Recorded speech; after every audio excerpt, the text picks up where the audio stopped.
hour, so let's get this meeting going.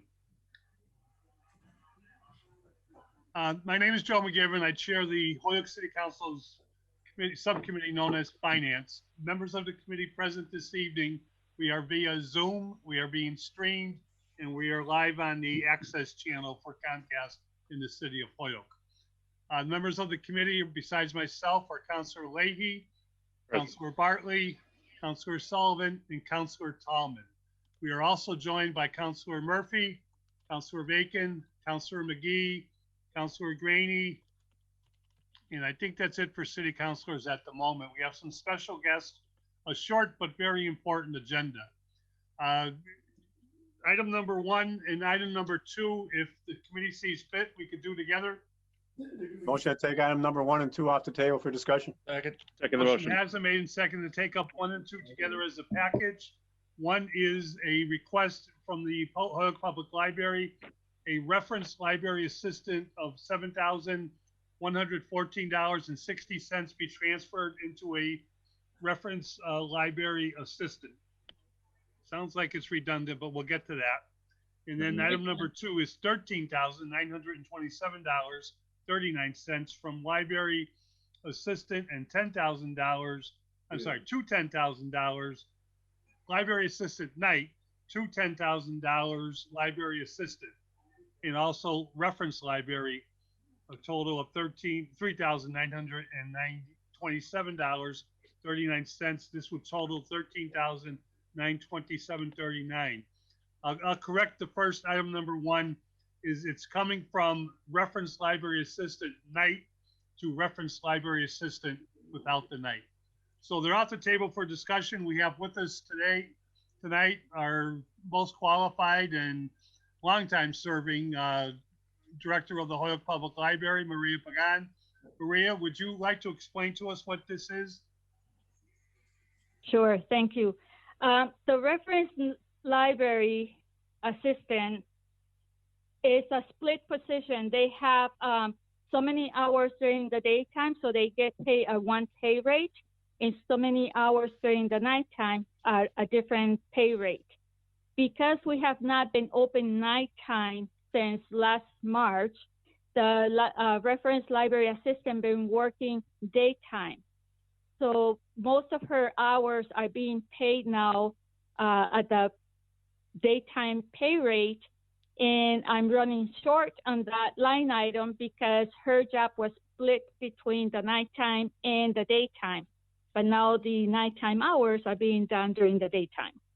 So that's why I need that transfer. And the same for the library assistant nighttime, working now the daytime.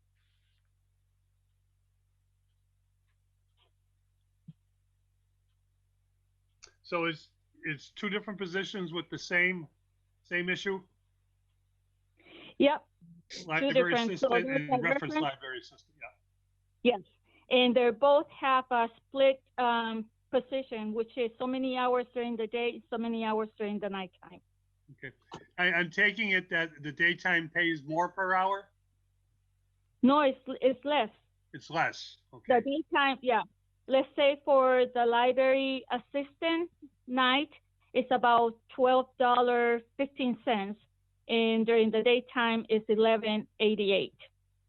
But because they're doing more hours, that's why I have to transfer that money in. Yep, understood.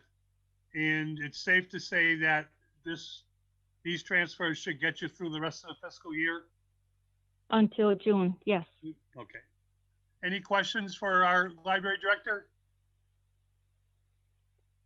Councilor Murphy?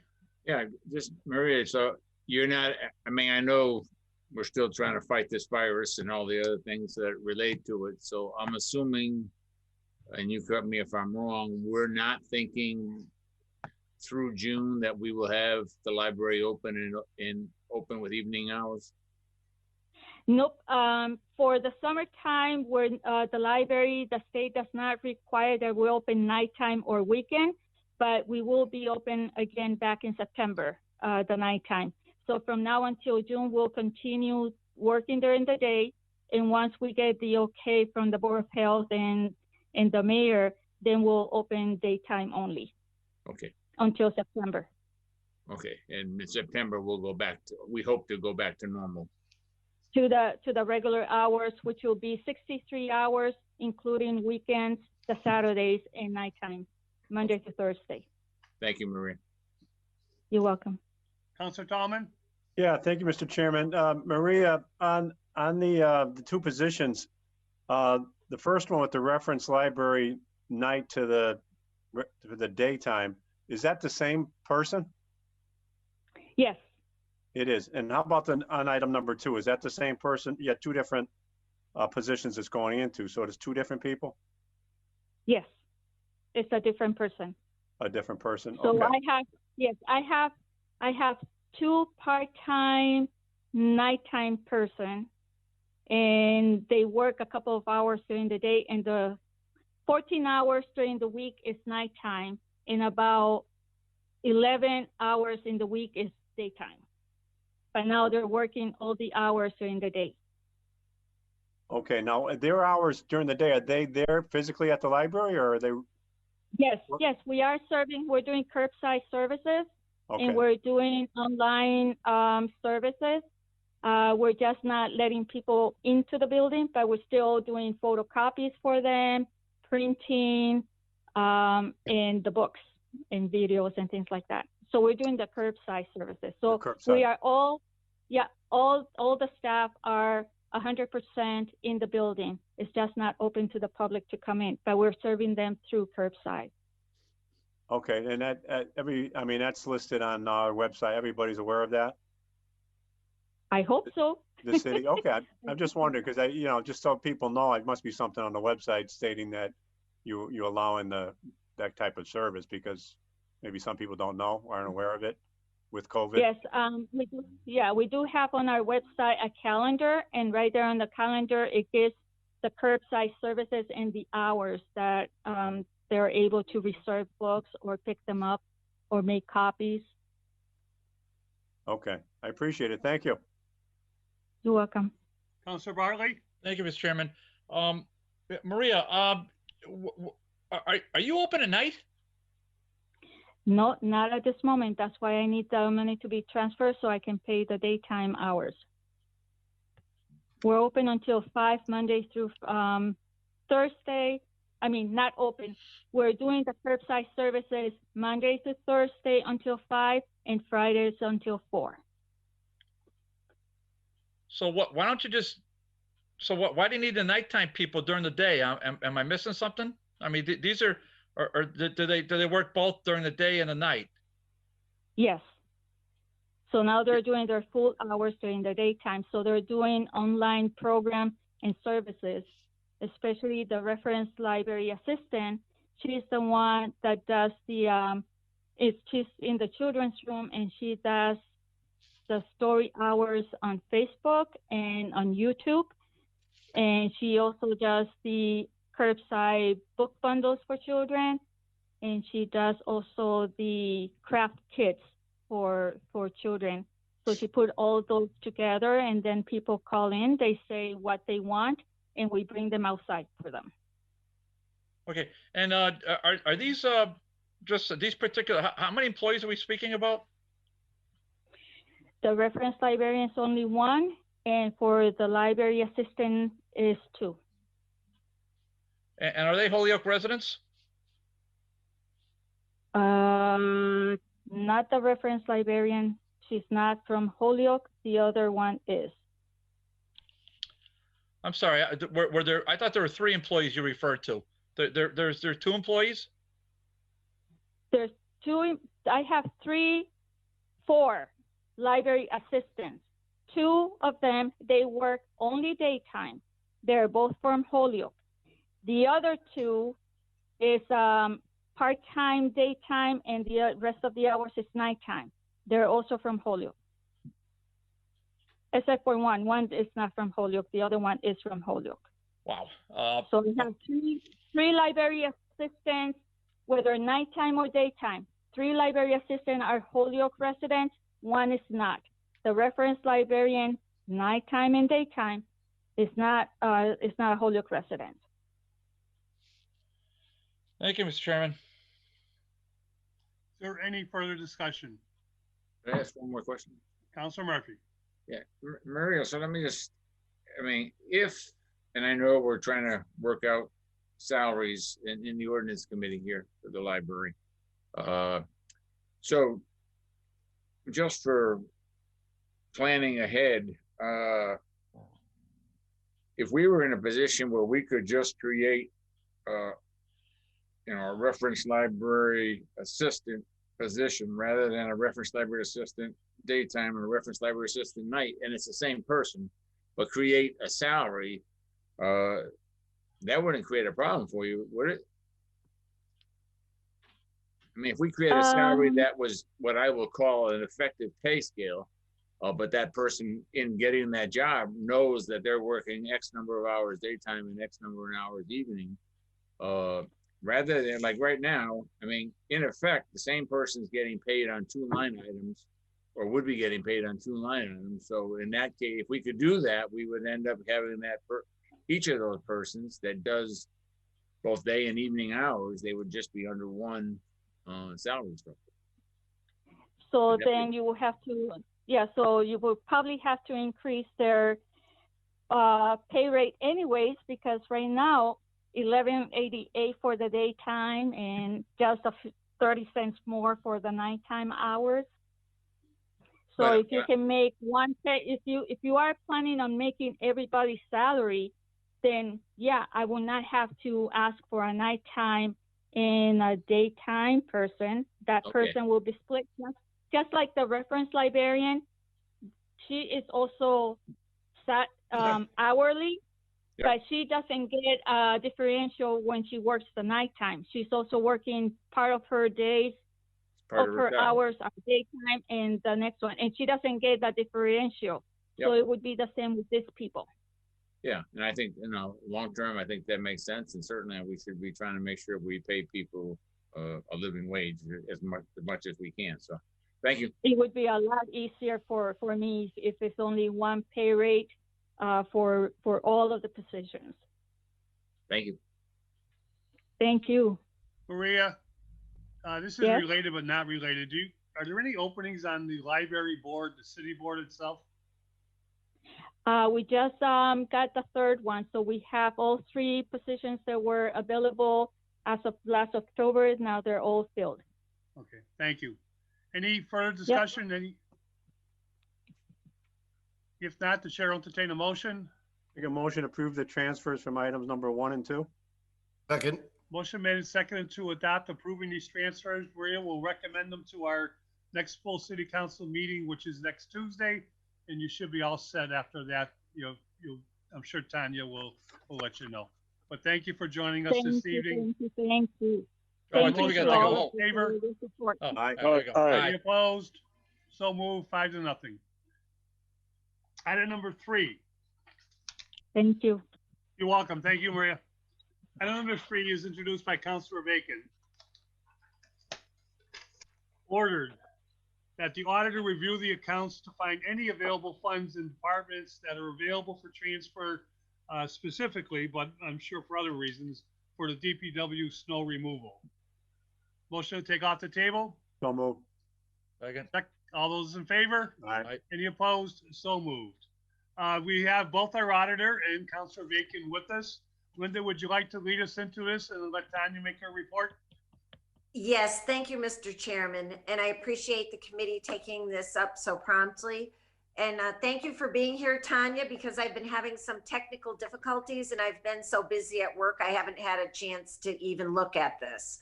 So you did send it in enough time that I normally could have reviewed it, but I'll be depending on you tonight to review it for us with the committee, if that's okay.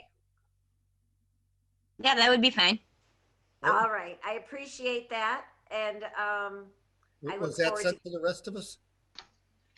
So my recollection was it was sent to the chair and to me, and I'm not sure who else. That's it, chair and you. So maybe it could be shared on the screen if or it's can we get an needed. email copy? Because how do we discuss this if we don't see it? Who do you want me to email it to? Can you email it to Jeff? I can try, sure. I think I can do it myself, but you might be quicker. I'm trying it right now.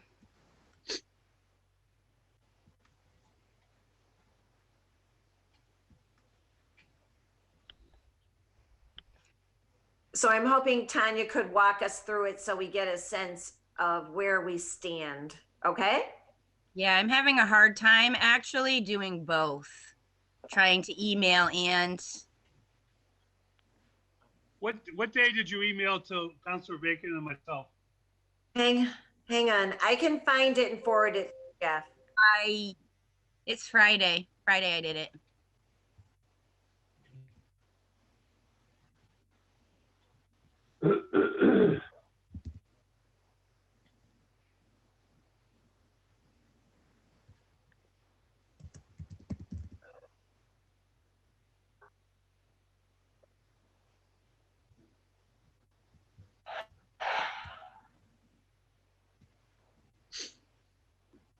Jeffrey should be getting it if it went okay from my end. But I'm not sure, because like I said, I've been having some challenges. But if Tanya could walk us through the spreadsheet, that would be great. Just a summary. I did receive it and I did forward it. Okay. Thank you. So we'll give it 30 seconds, and what we're going to do is, Councilor Bacon's order refers to this fiscal year's budget, which ends at the end of June, as we all know, known as fiscal year 21. The auditor has, upon Councilor Bacon's and I think, the full city council's request, also looked at whatever surpluses could be identified within the budget. This is, normal routine stuff that happens throughout the year. They could be because of vacancy. They could be because of a number of different things. But the order is very specific, and what Tanya is going to do is walk us through what she has found. And I'm just stalling for time. How we doing? Everybody getting their emails? Yeah, I got it. Okay, Jim, did you get yours? Yeah, sorry, I was on mute. Okay, is everybody comfortable? We got an email to look at, or at least be able to listen to what the report's going to be. Hearing no problems at the moment, let's go forward. Tanya, the microphone is yours. Okay, thank you. So what I actually did was, and we do work on this throughout the year. We do go through all the departments, surpluses, and also what their needs are. So just recently, and that's why I got this out to Linda so quickly, just recently we did go through all the departmental budgets. What you will not see on this report is the safety, the police, and the fire, because I don't really interfere too much with their departments, and I know that they always could use their extra surpluses towards their overtime and other expenses. So what I have on this particular sheet is, if you go through at the top of it, you'll see the financial surpluses for each of the departments. I did reach out to the department heads as well, just to make sure that we were all on the same page, because I wouldn't want to use their surplus to try to cover deficits if they actually needed it for their own expenses. So at the top is the expenses that I went through with all the department heads in the mayor's office. You can see the expenses, surpluses, I should say, at the top from the building department and veteran services.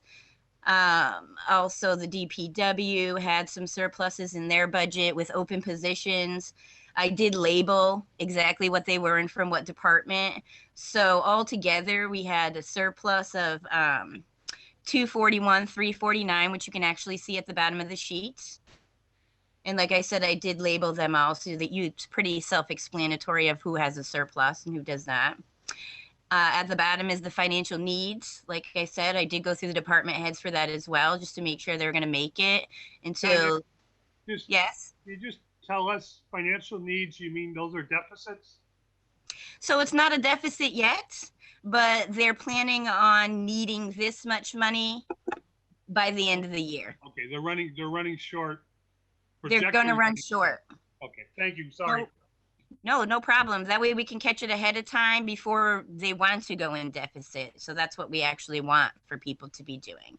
So the needs, a lot of the needs are things that couldn't be foreseen, things like, you know, special counsel services. I think you had a meeting with Crystal about that this evening, the fire overtime, conservation. I actually think that he ended up covering that within his own budget, a lot of it.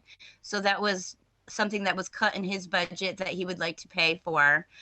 Telephone bills. I actually have a person retiring from my office that I wasn't aware of. I knew she was retiring, but I thought it would be next year. Some of the Wally is a financial need. We had a couple extra invoices I saw go through there, and I did go through that with the purchasing agent. And then there's some buybacks, longevity, clothing allowance, and a buyback for sick and vacation buyback for the DPW and the professional services. And those total needs were $245,616. So with all of that left over, we actually had a deficit of the $4,267 at the bottom, you'll see, which I'm not that worried about $4,200 because during the course of the year, I believe that we will be able to see some surpluses in other areas that we could use to cover that with. And that is the end of what I have. Do you have questions? Counselor Bacon? So, Tanya, I'm just wondering why the police and fire would not be included in this analysis. I hear what you're saying about the overtime, but it seems like they're the two biggest budgets within the review. And so I'm just wondering, you know, how they would fare relative to the open positions and the other analysis that you might be able to do. So I actually did do an analysis on the police and fire, but I also reach out to the departments to see if that is something that we can include as far as like if you need it or not. So as far as they're concerned, when we reached out, they were not one of the departments that said, oh yes, you know, we do not need these surpluses in our personal services lines or in our expense lines. So although I do the analysis, same with the other departments, if they say that they need that funding, I'm not going to count that on my analysis because I know that if I wanted them to sign a transfer to cover another department, then they probably would not be willing to do that. Okay. Thank you for doing this review and bringing it with such precision to the committee, because I think what you're painting is the very clear picture that our budget is exceeding the ability of the taxpayer, residents, and businesses to support it at this point. And so what it's showing— $4,000 right now. Well, right, except that we're already hitting our stabilization fund to pay snow costs. So, correct. So it's at 4,000 plus 100,000 plus whatever keeps coming between now and the end of June. So I think the picture that you've painted is accurate, and I think it's one that is going to call for probably an extremely challenging budget creation situation for the next budget. Thank you. Mr. Chairman? Counselor Greeny? Just quickly to Tanya, did you have an opportunity to check and see if there was any surplus in the school department budget, or is that not part of your purview? That is not part of my purview. The school actually takes care of their own budget. So how would we go about getting that information? I would ask Anthony Soto. Okay, thank you. You're welcome. And we're still at the right at the catch for net school spending though, aren't we? Yes, yes. We need to meet the net school spending, and I think he's right on the edge of it. So any surpluses aren't coming back our way. Probably not. Counselor Tomlin? Thank you, Mr. Chairman. Thank you, Tanya, for that. I try to get it. I think it was still loading on my phone. I think Counselor Bacon sent it to me or Jeffrey, but it just didn't come up. But my concern is with the police department. I know you stated something about the DPW with the contracts for you know, retirement buybacks, but I'm concerned about the police department or fire department, where if they have 6 people retiring and there's only enough money in there for possibly 2 or 3. Is there anything you found out about that? So I can tell you that they have been transferring money from their open positions into their buyback lines fairly consistently. So I'm not sure where they are as far as people coming up. But I know that there has been people that have left and they have transferred money from their open positions into those lines. So to date, they do not have a deficit in their buyback lines at all. Okay, that's good to know, because I've heard they've had more people retiring than they expected, and they weren't sure if there was to be enough money to pay those employees, because some of the officers, you know, some can get well over $50,000 to $100,000 and vacation and sick time and time owed buyback. Right. So as they come up, their need might change. I don't know what the retirement dates are of the different officers, but I mean, we are in contact, and they always do go to the mayor's office if they are looking to be funded for certain areas. So. Okay, and that's also the same with the fire department? That's correct. Okay, thank you. Counselor Sullivan? Yeah, thank you. Tanya, I see on the expenses on the financial surplus of just a few items, you know, pay, clothing, print and bind, but I'm not seeing anything on fuel usage, energy costs, any supplies, maintenance, anything at all coming out of any of these departments. So are you talking the DPW, the fire, and the police? Because like I said, with the fire and the police, we did reach out to them to see if they had surpluses to assist with any other deficits, but they are taking care of their own deficits with their own surpluses. So, I mean, I could give you my analysis, but I cannot tell you that they don't need that surplus for their own expenses within their own budget, because that's what they do. I'm talking about all the other all the other departments. I don't have the budget book in front of me, but you know, the War Memorial, the rest of the buildings. If you look at their budget, all the rest of the departments on there, you know, even clerk's office, auditor's office, are they using all of their you know, repairs, supplies, all of that stuff, you know? Yeah, if you review the budget, I think I just sent one. I don't know if I think it was till December, maybe. I don't think that January had been closed yet. If you look, the majority of them have either spent all their money or they're at least 50% into it. We cut a lot of things at the beginning of the budget cycle as well. I can say that. Yep. All right, but I won't go any further. I'm good. Thanks. Any further discussion? Mr. Chairman? Counselor Bacon? I would just like to suggest that this be tabled so members of the committee will have a chance to look it over, since most of them just received it. And then if there's any further questions, it can be just discussed and then found complied with, perhaps at a meeting, the next one or the one after that. I think that's an excellent idea, and maybe take it one step further, that we get, you know, in a month or two, get an update, you know, halfway towards the end of the year, where we stand. Okay, These are all moving targets, and it could all. Right. That would be helpful. That makes sense, Tanya?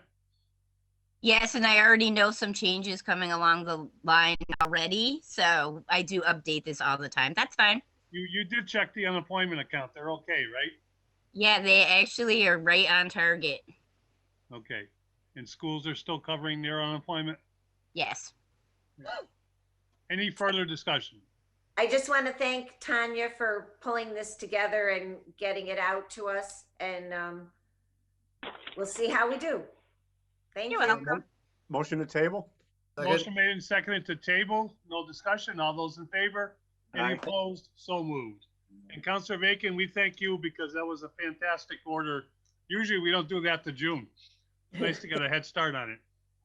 Item number 4, introduced by Councilor Bacon, that ordered that the department, any department that has over $100,000 of unreconciled grant funds resulting in reduction of free cash to the city will be subject to any legal remedy to return the same amount of funds to the city within the next fiscal year. Motion to take off the table for discussion. Second. All those in favor? Aye. Any opposed? Linda, it kind of speaks for itself, but would you like to walk us through it? Yes, I wrote it in this way because I was on very uncertain ground in terms of the legality of being able to do it. But I was looking for a way to back up the new procedures by our auditor with also a financial accountability path should we be able to create one. That's really basically it. Okay. Are we looking for a legal opinion from the solicitor's office on top of listening to Tanya? Well, if Tanya knows what we can do or whether we can do it, that's great. And if it's the determination of the committee that we need a more specific legal look, I would defer to the committee. If I could, Tanya, would you like to weigh in on the item? Yes, like I think as far as like legal ramifications, I mean, it's us. So, I mean, unless we wanted to do something legally against our own departments, I don't really even think you could do that. However, I mean, what you could do is if they're over that $100,000, you could just not give them any more grants until they're reconciled. And that is something that is within your purview. Okay, that's very helpful. And at the end of the year, we can always journal out different things, but that needs to come from the department head because it needs to come from a grant fund and go into their department, you know, for their end of the year expenses. So that's something that the department heads would be accountable for. Like, that's not something I can just do as auditor. That's something that would have to be brought to me by the department head that says, oh, I'm in deficit for this fund account and I want to take and I want to transfer the expenses into my own budget. If it's applicable and if they have that kind of money in their budget. But I will be working on that. I would suggest we do send a copy to the solicitor's office just to have her weigh in. And I went out, you know, I agree with everything that's been said. And I think our biggest tool is that we can hold grants up in the future if any departments don't adhere to the new written policy, which is very common sense and should be adhered to, you know, by all department heads, that we would do that. But I also would like the solicitor to weigh in that we haven't seen it yet, and I hope we never do. But there's another, you know, ugly side to this deficit stuff, where you could have some money being transferred into accounts that could be purposely being used, fraudulently being used. I don't think that's happened yet. I don't think it will happen. But, you know, things like scholarship money in the schools. I mean, someone's getting a scholarship and some principal or some vice principal or guidance counselor overspent the money that was donated. I mean, we, you know, I'm not saying it's criminal. I'm saying that in some cases down the road, we may be looking at something that's criminal. But anyways, and I don't want to take this too far. I think we should get a little weigh in from our legal department. Mr. Chairman? Councilor Reagan? The other question I would have for our auditor is I sort of made up the number of 100,000. And I wonder if she would suggest a different number relative to her recommendation about holding up further grants. I just picked it because it was in between the deficit and trying not to be too punitive, I guess. So for me, I would have to say that it's hard to say because some departments get, you know, $1 million of grants, and then some departments get $35,000 in grants. Right. So it's hard to say, but you could say a percentage versus an actual dollar figure if you wanted to. Mm-hmm. And what percentage would you think would be one beyond which you would not want to see those kind of deficits? Would it be 2%, 5%? 1%? No, maybe Okay, none, 0% would be nice for me, but yeah, I don't know, like 5%, 2%. It would have to be low for me though, because there's no reason for it. And otherwise there's no purpose in establishing it.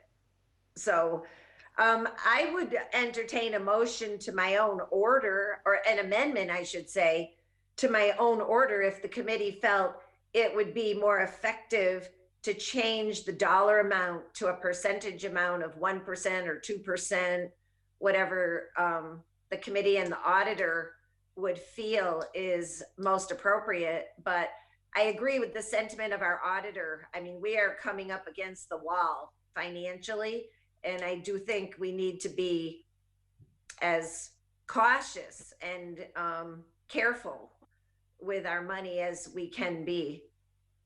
Thank you, committee members. Thank you. Mr. Chairman, Mr. Chairman. Councilor Tallman, then Councilor Grady. Yeah, thank you, Mr. Chairman. I think this is a great order. My only concern is, you know, stating that, as Tanya stated, that to not vote for future grants. I mean, I know we have control over that, and I know a couple grants ago, we've had a couple people vote against them, but grants not only just help our city, but they help other agencies too, whether the Boys Club or the, you know, the different agencies in the city that help get grants through the police department. So I think it's a good thing to try to keep track of these grants, but to totally not approve a grant because maybe they're behind a little bit, not really behind, but just to say that we're not going to vote for grants anymore. I mean, we're talking, you know, possibly millions of dollars that we could be giving up in the future to help different agencies, different departments, whether it's you know, helping people on the street or either helping with you know, putting police on the street. So I'm just a little concerned about that, but I think there's got to be some way that we could try to keep an eye on the funds that are being utilized. And I think most departments have the message now that they have to, you know, do their reports. And I think Tanya is going to be looking at a lot more closely the grants so that when we get hit, you know, where we don't have a fund where at the end of the year we lose out on the free cash like we did the last couple of years. So that's my only concern. Thank you. It's been several years. It's just the last 2 years we've paid more attention because free cash is going down to zero. Right. Councilor Rainey. Yeah, just quickly to piggyback on what you said, Councilor McGiverin. There's, you know, for many years at the high school they had Class Day ceremonies where, you know, there have been funds that have been sent out in the terms of scholarships and different grant monies from different organizations and the like, scholarship money given to students, and those somewhere in between, you know, $1 and $2 million sometimes on Class Day at Holyoke High School, and local authorities have no more control over that. I mean, the school committee has no control over it. It was always the local principal of the building that used to handle those funds. So I don't know any, I'm not saying that anything has happened to those or not, but there's something that we have no control over anymore because the state has taken over our school system. So That's what I refer don't know. to as taxation without representation, because when they run deficits, the taxpayers pay for it, not the state. I know many Holyoke High School students have benefited from those Class Day ceremonies, having been there, and seeing some of the scholarships, the free tuition, for instance, the UMass, some of the G&E scholarship, different grants from, and I'm trying to think of one of them in particular that a lot of students have had free tuition to UMass. The gentleman was from Clinton Avenue in Holyoke, and he established a fund in memory of his sister, and it started at $60,000, and it raised in the vicinity of interest in the millions of dollars. So there are millions of dollars that were in those scholarships and in those awards on Class Day. And once again, you're right, taxation without representation, but there's a whole lot of things going on out there that I'd like to see the city get control of again. Thank you. Any further discussion? Mr. Chairman? Councilor Bacon? Thank you. I would just make note of one point that I think is important. And I agree that these grants do support a lot of different programs, but I think we have to keep in mind that when that same grant runs into a big deficit, the programs that are supported by it do not participate in curing the deficit. The taxpayers in the city are the ones that are required to cure the deficit, which they actually don't even get to see or understand. But nonetheless, it's a large amount of money. So I think in the interest of our stewardship of their money, we need to try to do something. Thank you. Mr. Chairman? Councilor Graney? Just quickly, just to mention one of the awards that's given is the Margaret Highland Scholarship, and that has been very lucrative to the students of Holyoke who are attending UMass, and there was thousands and thousands of dollars in that have been awarded every year. So, I mean, these things are out there, but we just, there's, I don't know. I'm just concerned about some of the things that are going on. Thank you. Not that there's anything underhanded going on, but it'd be nice to get an accounting, Yeah, I don't think there is anything underhanded, Councilor Graney. I think a lot of it is just inadvertent, not mishandling, but not dotting the I's and crossing the T's at the end of the checking account, balancing. And I think it's something we just have to have everybody pay more attention to. But you're right about the schools. School committee can't vote on it. There's no one watching the hen house. It's the state's not watching it. Don't get me wrong. We got a receiver. We got a fine Holyoke person in the name of Anthony Soto who's in charge of the finances, but there's no checks and balance in terms of the school committee, and no checks and balance in terms of the mayor or the city council. And that's the part that where I think we really depend upon an auditor, but really depend upon someone watching, and hopefully everything's going in the right direction. There are also some curriculum issues that I'm concerned about as well. Thank you. If there's no further discussion, I'll make a suggestion, Councilor Bacon, if you would agree, that we set it at 5% to see how that works, that we adopt this as a finance committee policy, and we can report that to the full city council. Does that make sense? Sure. I think it's a good starting point. We'll see how it goes. Okay. Is there any discussion on my motion? Joe, Sir Tallman? did you want to have something sent to legal with this too, or no? We're going to send a copy to legal just to see, I mean, it's where we are, what ground we are in terms of, I think we all know what we're trying to accomplish, and Tanya's taken the lead on it, our auditor. But I think we want to accomplish this, before the end of this fiscal year, that everybody's on the same page. Quite frankly, we're playing the role of chief financial officer is what we're doing here. I call that macro management. I don't care what anybody says. It's my opinion. I'm not trying to insult anyone, but that's what we're doing. This should not be our job. Right. But unfortunately, each year we look at what's been happening. I did enough talking last year. This year, I'm done talking. It's either going to correct itself or I'm going to start voting no on everything coming in. Any further discussion?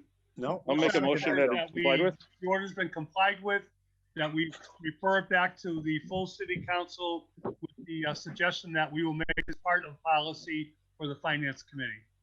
All those in favor? Aye. Any opposed? So moved. Thank you. Thank you. Motion to take item number 5 off the table for discussion.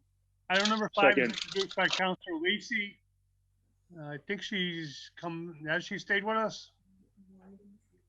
I'm here. Okay, well, anyway, let me read the order first. This is an order that came under Councilor Lisi's name because it does have to be put into ordinance form. And her, as chairman of ordinance, it was placed under her name. It's an order that the city council create a revolving fund to be set up for the city's municipal rideshare funding received by the state through the Transportation Network Company. Off the table for discussion. All those in favor? Aye. Aye. We do have the auditor, and we do have Bob Parent here from our city engineer, and I think it kind of speaks for itself.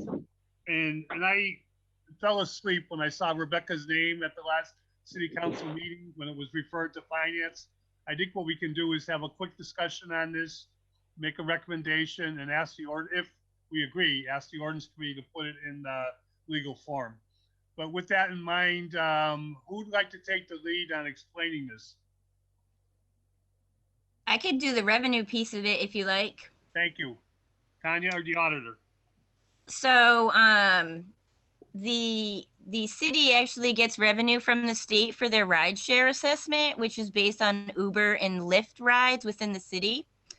And they started collecting in 2017 and distributing in 2018. Part of the receipt of the revenue is that the expenditure has to be spent on in certain areas to address the impact of transportation network services for like municipal roads, bridges, etc. And Bob could probably speak more to that than I could.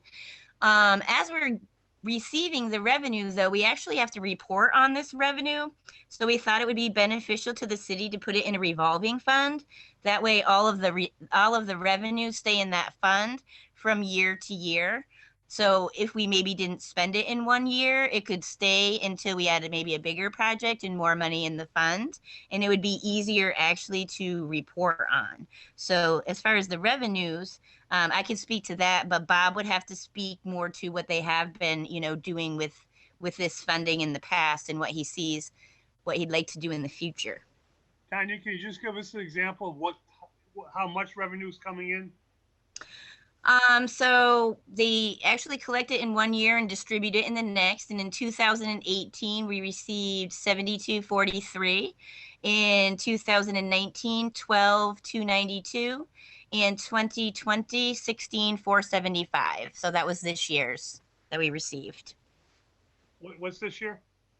16.475. And the money we received this year is from last year. Collected in 2019, correct. And what was 2000? What was the first number? 7,000? 72.43. Thank you. You're welcome. And Bob, I see you're with us. Yes. Does the revolving fund make sense to how this money, how we would control the revenues, but how we would funnel it towards where it needs to be spent? It definitely would. This program, we became aware of it 2 years ago. Didn't really know much about it and why we were getting a check. We didn't apply for it. It was just basically something that came as a result of the state assessing a fee for the ride shares. By creating a fund where the revenue and the expenses are kept in the same place, it allows for the accountability so we can see the money coming in and the money coming out. And it'll be very easy to explain that on a year-by-year basis. So that was really our goal. Once we understand that this program is here and it appears to be here for the long term, it seems to make sense to create this fund that will then carry forward into the future. In terms of where the funds have been expended to date, we typically, as Tanya indicated, they have to be transportation related. So we typically try to expend them. It's funds. It's not a huge amount of funds. You know, it's not millions of dollars or hundreds of thousands of dollars. So it tends to help us move forward with small projects, particularly if there are small projects that there's no other source of funding, or that there's no internal source of funding, like our Complete Streets grant that we received 2 years ago. The Complete Streets grant funds did not cover surveying or out-of-pocket costs in order to develop those projects. So we took that year, the 7243, and were able to pay those costs that were not eligible to be paid for under the Complete Streets grant to move these projects forward and you know, achieve a positive benefit. Since that time, where the majority of the funds have gone and where we expect them to go this year would be to support the Valley Bike Share program. You may be aware that the city of Holyoke, along with everybody else that participates in the Valley Bike Share program, pays an administrative cost every year. That administrative cost is $9,600. By comparison, for instance, Northampton pays $12,000, Springfield pays $12,000, we pay $9,600. What we would expect to do with the $12,000 or $16,000 this year is to pay that administrative cost. And then, as the counselors may be aware, we are looking at a couple of new Valley Bike Share locations, one at Eli Park or Eli Courts. We're still trying to nail down a location somewhere around South Street in the Elmwood neighborhood, and one more in the South Holyoke, maybe in the vicinity of Hamilton and Main Street. And the goal is to get there's no external source of funding there. There's not allocations for that. So this provides an opportunity to move forward a couple of small projects that we might not be able to move forward with without this funding. And again, keeping the transportation focus.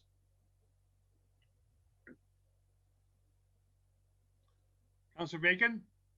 I just have a quick question, and I'm not arguing with the programming that you're looking at, but I'm just wondering, could this money be used for things as straightforward as road repairs of potholes, or is that a separate category?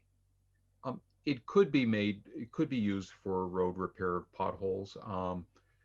Again, we're looking at this as an opportunity to perhaps use money to do something that we would not have been able to do if we didn't have this new funding source, as opposed to trying to pay for things that we have to do every day, such as fix potholes. There's no added value by we don't get anything new out of that by spending it in those areas. Yes, and I do appreciate the fact that you're trying to leverage the money to accomplish new things. My only concern being we have some areas of road that have been in really bad disrepair for a really long time. And so I would just, if we're struggling to do those very basic things, I would just ask for consideration of that. And I'm just thinking out loud about the end of Rock Valley Road that you almost need a 4-wheel drive Jeep to get down at this point, you know? And so we have some pretty serious areas to address. And so I would just ask for consideration in that regard, okay? Understood. Thank you. Any further discussion? Sounds like a fantastic idea. It's good to know we got some revenue coming in, and maybe when we get through the pandemic and Uber and Lyft picks up, it looks like the revenue's increased 3 years in a row. We may even see more revenue. But regardless, I think the need's there, and the fact that we can use it in the transportation area makes sense to do a revolving fund. I would suggest that we recommend that it be adopted and referred to the ordinance committee to be put in legal form. I'll second that. Second. Any further discussion? The motion then is to adopt, refer to the committee on, recommend that it be adopted, refer to the committee on ordinance because only they can put it in legal form at this time. All those in favor? Aye. Any opposed? So moved. One Thank you. more item. Motion to take item 6 off the table for discussion. Second the motion. The item is introduced by Councilor Leahy that the Water Department, working in conjunction with the Environmental Police, submit a report to City Council itemizing the fines for dogs in the city's reservoirs and fishing in the reservoirs as well. Please submit this report monthly or for the remainder of the time the city has retained the Environmental Police. It's off the table for discussion. All those in favor? Any Aye. opposed? I placed this on the agenda. I know Councilor Leahy has been very patient about this, and I did have a good talk with Dave Conti this afternoon, and he's going to put together he has all the items needed. He's been compiling them, but he hasn't put them in a form to send them over to us yet. So he's going to put together a 6-month report representing the first 6 months of this fiscal year, and then follow up with the second 6 months at the end of June. So he's gonna submit that in the next few days. We receive it through the clerk's office and into committee, and then the Councilor Leahy or anyone can determine if we need to have a discussion about it or if it's just information received and we're all set. Councilor Leahy, are you still with us? Yes. Okay. You don't see me? It's your order. I'm not going to steal your thunder, but I just want to make that report. Well, okay, thank you. And also thank you to David Conti, who I think is, one of the best department heads that I've had the pleasure of working with over the years. During this COVID, when this COVID hit in March, I would guess, a lot of people started going up to the Hoyok reservoirs, whether it's Whiting or Ashley, or those are really the two ones I'm concerned about with this order. And a plethora of people are bringing their dogs up, and they weren't seeing the signs. The signs are very small, and people kind of just, as Joe, Councilor McGiverin always says, signs are everywhere. They didn't see them. And so to help with that, the water department hired on the environmental police, I think like detail type of thing. And they're going up there, and they were supposedly ticketing people for bringing dogs up there and ticketing people for fishing and that sort of thing. And so one day while I was up there, a lady was just asking about, is this paying for itself sort of thing? Are they providing enough tickets that's saving Hoyok money essentially? And I didn't have the answer to that, and that's why I filed this order. So I guess it's kind of more informational gathering, unless we see something that kind of sticks out, that makes us kind of shake our head. So that's where I'm going with this one. Thank you. Thank you. And Councilor Bacon? Is that just up?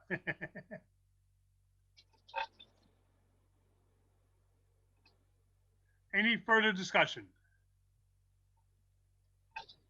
Councilor Leahy, would you like us to hold on to this or just report it's been complied with once we receive the stats? Well, let's just keep it on the table. You can bring it up when we read. This way it'll give us a tool, a mechanism, so when we do receive that, I won't have to file another order. Perfect. I think we can do that. Does the committee agree? Motion to table. Yep. Motion to table. Motion made, second to table. All those in favor? Any Aye. opposed? So moved. Folks, Thank you. believe it or not, that's it. Motion to adjourn. Motion to adjourn. Thank you, everybody. Motion. Good job. Good meeting, Joe. Adjourn. All those in favor? Let's meet at Michael Sullivan's house for ice cream. And we're going to Mike Okay, we'll be Sullivan's right for ice down. cream. Come on over. Any opposed? So moved. We slow. stand adjourned. Thank you again.